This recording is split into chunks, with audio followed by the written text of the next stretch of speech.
وکیل صاحب نن یو اهم فیصله راغله او د هغې وکیل تاسو وئ نو فیصلې موږ ته لږ ډیټیل تاسو ووایئ جي و ډیټیل خو به ججمنټ کې وي او به هر کیف دې کې داسې وه چې دا ماشومه وه ایوز نور او هغې سره لکه چې کوم زیاتې شوي دي اخبارونه هم ترې ډک دي او ټول او دا بیا چې په کومه طریقه باندې د مرډر بیا د هغې شوی دی نو د هغې ټولو خبرو د هغو ګواهانو د هغه ګواهانو د شهادت په رڼا کې نن هغې ته سزا میلو شوه دې کې چې کوم مین ملزم و ابدار هغه ته چې کوم دی نو نن د اورډر وشو چې پانسي اورډر ورته وشو او بل ورسره رفیق الوهاب یو بل ملزم و چې چا د سره و او د دې ډېر زیات امداد په دې کې کړو په دې مرګ کې هغه ته نن عمر قید فیصله سناو شوه وکیل صاحب نن ډېر اهم کیس او نور کړه تاسو په یونیفارم کې راځئ او نن په یونیفارم کې تاسو نه راغلي چې دې څه وجه وه اصل کې نن خو زه عدالت ته نه پیش کېدم او د حکم ورځ وه او بله دا چې نن 1 دسمبر دی انسپیکشن ډے ده نو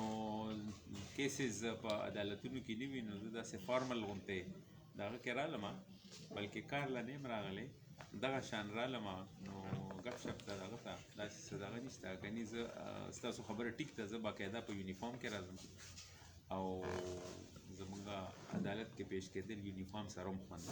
وکیل صاحب دې نه نور کیسونه مخکې شته کې سزا لا نه میلو شي په نوښار کې مې داسې منی لا کیس شوی دی نو داسې ده چې لکه دا خو شهادتونو باندې دا څونه ټایم کې دغه کېږي د دپاره څه فکس ټایم نشته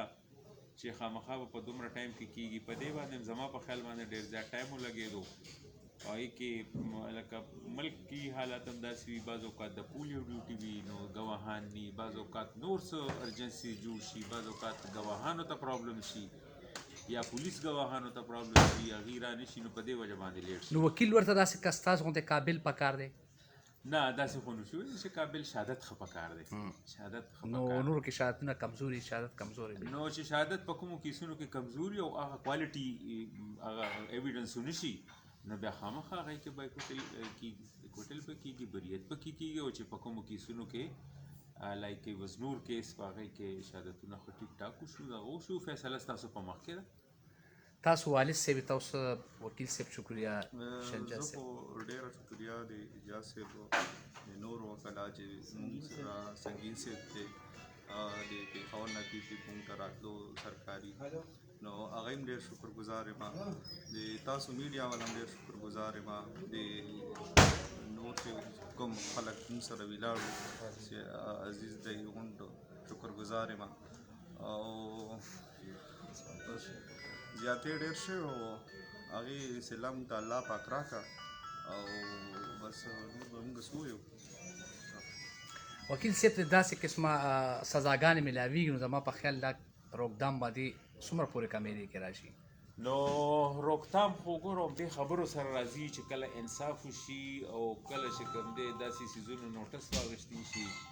ټیک دی جي او اصل کې داسې دا ما خو مخکې به تاسو ته ووایي بیا هم درته وایم چې کله شهادتونه ښه ټیک ټاک وشي نو سزاګانې خامخا میلاویږي عدالت چې کوم دی انصاف کوي عدالتونه د شهادتونو په رڼا کې فیصلې کوي نو چې کله داسې وشي نو او خامخا پکار دي موږ له اصل کې مصیبت دا دی دې کې چې خلک شهادتونه پټوي شهادتونه پټول نه دي پکار دا هم په قرآن کې هم دي په حدیث کې هم دي چې تاسو ووایئ چې څه دي څه نه دي خو دې کې لکه غونډې دغه دی او دې کیس کې خو لکه هغه چین ټو چین دغه وشو شهادتونه وشو او دغه د ریزلټس تاسو په مخ کې دی ادروایز هم دا کیس چې کوم و د ایوز نور ماشومه وه بې ګناه وه هغه لا د خپل دغه په حساب کتاب هم نه پوهېده او پکار هم دي چې داسې قسم ظلمونه وشي په داسې ځایونو کې په دغه کې نو هغې دپاره هم دغه شان سزا پکار ده او الله د معاشرې ته سبق میلاویږي او د ماشوم چې کوم دغه دي ورثه دي هغې ته تسکین میلاویږي او په دې خبره باندې دې کې د پولیس د تفتیش څومره رول دی نو تفتیش خو نه بغیر خو نه کېږي چې تفتیش ښه کوالټي وشي نو بیا دا ټولې خبرې ممکن وي. دې کې د پولیس کوالټي پولیس شامل بالکل پولیس والا ښه تفتیش کړی دی، ښه ټیک ټاک تفتیش یې کړی دی او د هغې مطابق چې کوم دی نو بیا درته وایم چې مکه رزلټ چې کوم چې ستاسو په مخامخ دی او معاشره باندې د دې خبرو ډېر زیات اثر وي. پکار هم دی او موږ خلکو له هم پکار دي چې موږ مخامخ عدالت ته رښتیا ووایو چې دا څه سچویشن چې د هغې او ستاسو غوندې قابل وکیلان هم داسې پکار دي. زه خو داسې نشم ویلی چې زه قابل یم خو څه وایي تاسو؟ اعجاز صاحب ډېر مشهور دی، مشهور ممتاز قانوندان ډېر موږ سره یې مرسته کړې ده، ټولو ججانو نه وکیلانو نه ټولو وکیلانو موږ سره هر یو سړي تعاون کړی دی، هر یو وکیلانو عوام د هر یو موږ سره ډېر غټ تعاون کړی دی. هغې سره موږ ته خدای پاک راکړی. ډېره مننه.